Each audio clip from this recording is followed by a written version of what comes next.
Hello everyone, this is Derya İpek Erol. My talk is about our work in progress paper published in Scrum in 2020, which has the title Analyzing and Contextualizing Social Vulnerability to Natural Disasters in Puerto Rico. Today's talk will have the following agenda. I will first provide the background information about our study. Then I will explain our research methodology and cover our results. Then I will conclude the talk by summarizing our findings and talking about our future work.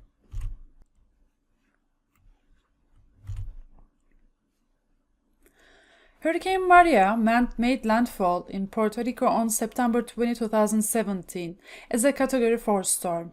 It has been over 80 years since Puerto Rico last experienced a storm of similar magnitude.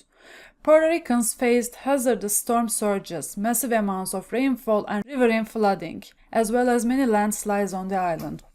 The devastating impacts of Hurricane Maria were heightened since the federal government was struggling to respond to the two major hurricanes that affected the U.S. prior to Maria.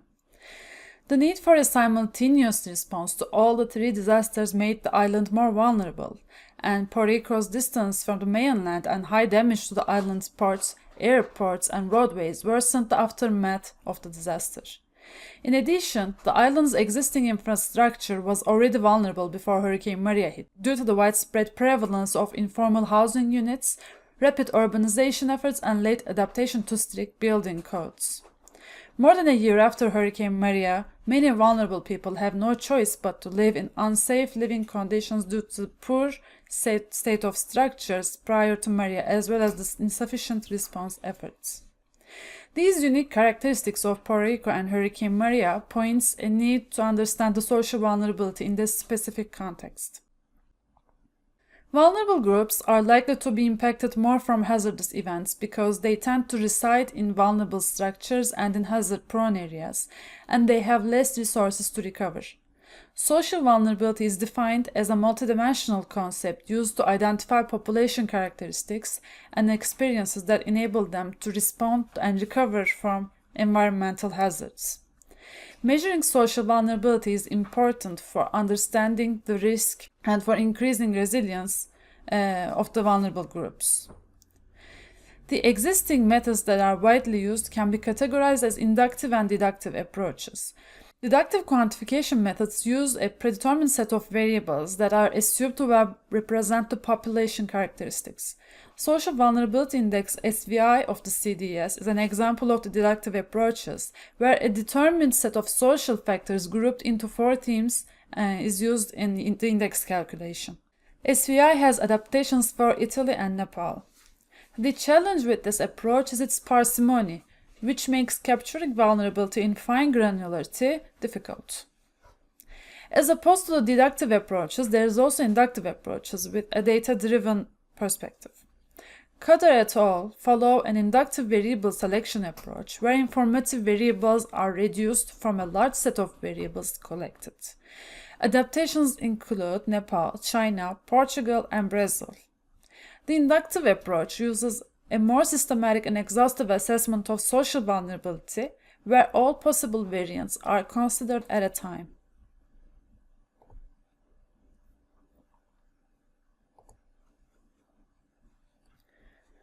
The methodology we use is proposed by Kader et al., known as Social Vulnerability Index, which is a well-accepted methodology in the literature. We started with preparing the dataset for index calculation, which also includes feature engineering to make our insights more clean and interpretable. Then, we calculated Social Vulnerability Index by using Principal Component Analysis methods. After calculation, we compared our Social Vulnerability Index adaptation with CDC's SoVI, which is used as a benchmark. Our dataset is a combination of American Community Survey's 5-year estimation and 2010 census data. The dataset includes 900 variables about various aspects such as income, language spoken, or housing for 945 census tracts. Our pre-processing started with removal of missing values and elimination of non-informative variables, which are mainly sparse or extremely skewed. Then all variables are first transformed to percentage values from number values to eliminate dependency on population size of each census tract. Also, to increase interpretability, linear relationship between candidate variables was tested using a correlation matrix to eliminate redundant information. After this cleaning, preparation and elimination processes, we obtained a final dataset of 49 variables. Among the different variations of PCA, we performed PCA based on covariance by using the statistical programming language R. All of the variables were centered and scaled to perform PCA. Checking the PCA rules, we found 19 principal components for 49 variables. As the last step of the calculation, we analyzed these principal components in terms of their contribution to vulnerability based on correlations, also known as loadings, of the original set of 49 variables with them, and we assigned sign of contribution to each principal component. Then we calculated the adapted social vulnerability index for Puerto Rico.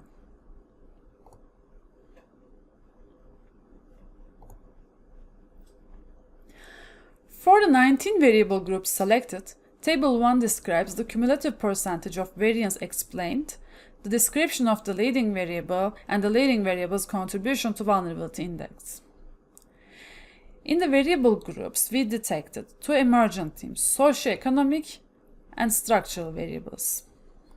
The group that explains the highest variance is led by average household size, which increases our vulnerability index. Groups 2 and 18 are related to service and government worker populations, respectively. Group 3 is led by percentage of disabled population, and Group 6 is represented by an ethnicity-related variable, which is percentage of Hispanic or Latino population.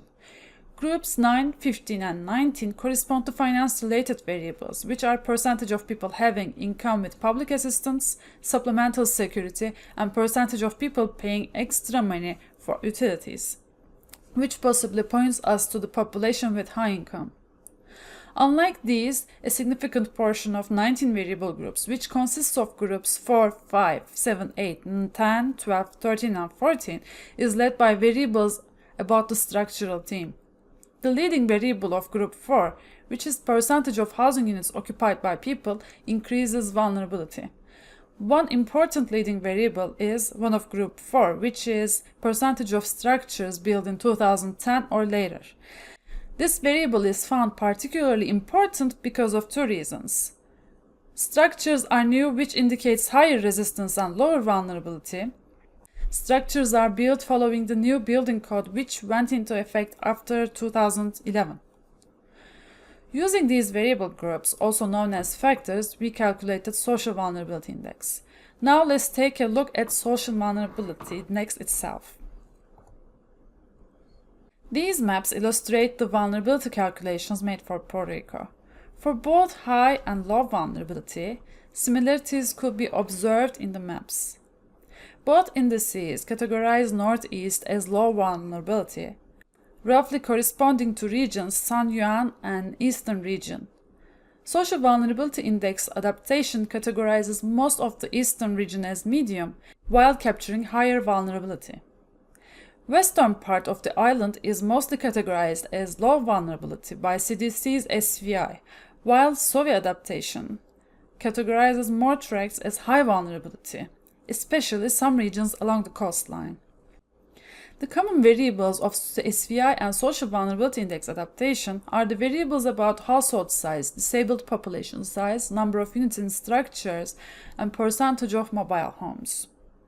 Different from SoVI's variables of income, population below poverty, and unemployed population, Social Vulnerability Index adaptation provides us these representative variables: occupation-based variables, supplemental security income, and percentage of income with public assistance. Another difference is that Social Vulnerability Index uses variables minority and spoken language, while representative variables that stood out in Social Vulnerability Index adaptation is percentage of Hispanic and Latino population. This shows that our Social Vulnerability Index adaptation captures more details than SoVI index, which might help us measure social vulnerability more effectively.